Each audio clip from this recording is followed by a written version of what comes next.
इन दिनों जो मुद्दा सुर्खियों में है वो है आस्था से जुड़ा। हिंदुस्तान आस्था, संविधान और आत्मविश्वास से चलकर मिलने वाला एक देश है जो हमें आत्मविश्वास दिलाता है कि हम एक लोकतांत्रिक देश में रह रहे हैं। इसी के साथ लोकतंत्र के साथ जो चीज हमें हिम्मत और ताकत देती है और जो हमारा विश्वास बनाए रखती है वो है हमारी अलग अलग संप्रदाय से जुड़ी आस्था। सनातन प्रेमियों की आस्था ही खतरे में है। नमस्कार, द न्यूज 15 देख रहे हैं आप और मैं हूं आपके साथ केशव पांचाल। सर, इन दिनों सोशल मीडिया से मेन स्ट्रीम मीडिया तक एक खबर बड़ी तेजी के साथ वायरल हो रही है और वो खबर है तिरुपति बालाजी मंदिर से जुड़ी, जहां पर एक रिपोर्ट में ये दावा किया गया कि जो मंदिर का प्रसाद है उसमें पशु चर्बी का इस्तेमाल किया जा रहा है। जैसे ही ये खबर मेन स्ट्रीम मीडिया पर आई, ये आग की तरह फैलना शुरू कर गई। इसके साथ ही जितने भी राजनीतिक दल के नेता थे उन्होंने अपने अपने हिसाब से इस पूरी खबर पर अपनी प्रतिक्रिया देनी शुरू करी। उसके बाद ये मुद्दा धीरे धीरे सुर्खियों में बना। इसके साथ ही अब धीरे धीरे ये मुद्दा दक्षिण भारत से उत्तर भारत की तरफ तूल पकड़ रहा है। ये सारा मामला हल होने की बजाय उलझता जब नजर आया जब तमिलनाडु से शुरू हुआ ये मसला उत्तर प्रदेश की धरती तक पहुंचा। दरअसल आज सुबह एक बीजेपी की जो सांसद हैं वो इस पर बयान दे रही थी। इसके बाद सीधे ही अखिलेश यादव की पार्टी समाजवादी पार्टी की एक सांसद डिंपल यादव, जो समाजवादी पार्टी की बहू भी कही जाती हैं, उनका एक बयान आया जिसमें कहा गया कि उत्तर प्रदेश के वृंदावन के मंदिर में भी प्रसाद की जांच होनी चाहिए। वो बड़ा हैरान कर देने वाला था।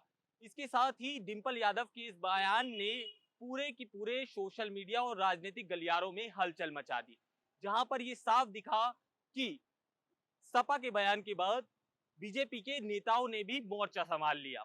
पर ऐसे में इस पूरे समीकरण के बाद जो देखा गया वो था हिंदू आस्थाओं को ठेस पहुंचाने का मामला। इसके साथ ही संतों में एक भारी आक्रोश देखने को मिल रहा है।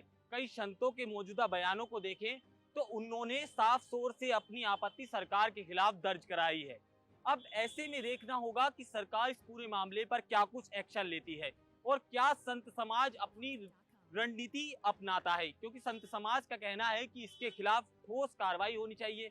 इसके साथ ही इसकी सीबीआई जांच होनी भी जरूरी है। इन सबके बीच एक चीज जो हिंदू आम सनातन प्रेमी और आम सनातनी कह रहा है कि हमारे साथ ऐसा दुर्व्यवहार क्यों किया जा रहा है। वहीं कई सनातनी प्रेमियों का यह भी कहना है कि आखिर हिंदुओं के साथ ये बार बार इस तरह की घटनाएं देखने को क्यों मिल रही हैं।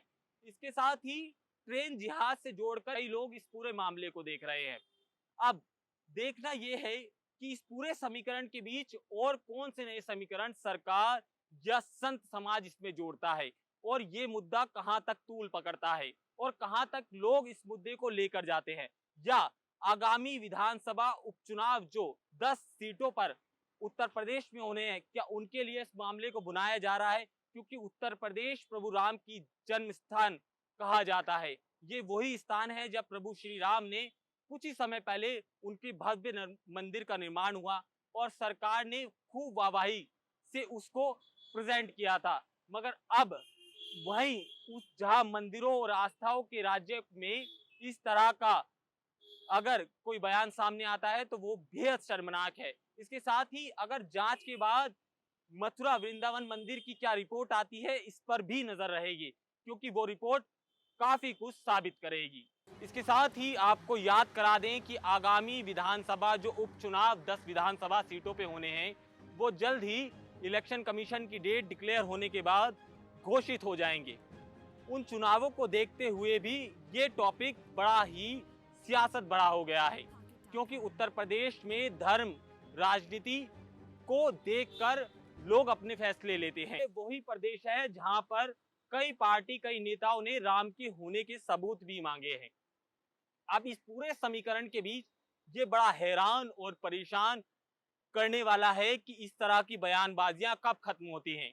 और साथ ही ये भी साफ है कि चूक प्रशासन और सरकार के लिहाज से बहुत बड़ी हुई है, क्योंकि उस रिपोर्ट में साफ तौर से ये चीजें सामने आई हैं कि यहाँ पर चर्बी का इस्तेमाल किया गया है। अब कई लोगों का कहना है कि चंद रुपए बचाने के लिए सरकारों ने इस तरह के घी का इस्तेमाल किया है। और मुद्दा इस वजह से गर्म होता है कि ये सारी चीजें उस मंदिर के साथ जोड़ी जा रही हैं जो सबसे प्रसिद्ध मंदिर है और जहां पर करोड़ों रुपए का चंदा एक दिन में इकट्ठा होता है। वहीं इन सब के बीच ये सवाल भी उठ रहा है कि क्या मंदिरों को सरकारों के अधीन करना चाहिए। अब इन सब तर्कों के बीच आपका क्या तर्क है, वो आप हमें अपने कमेंट बॉक्स में जरूर भेज सकते हैं।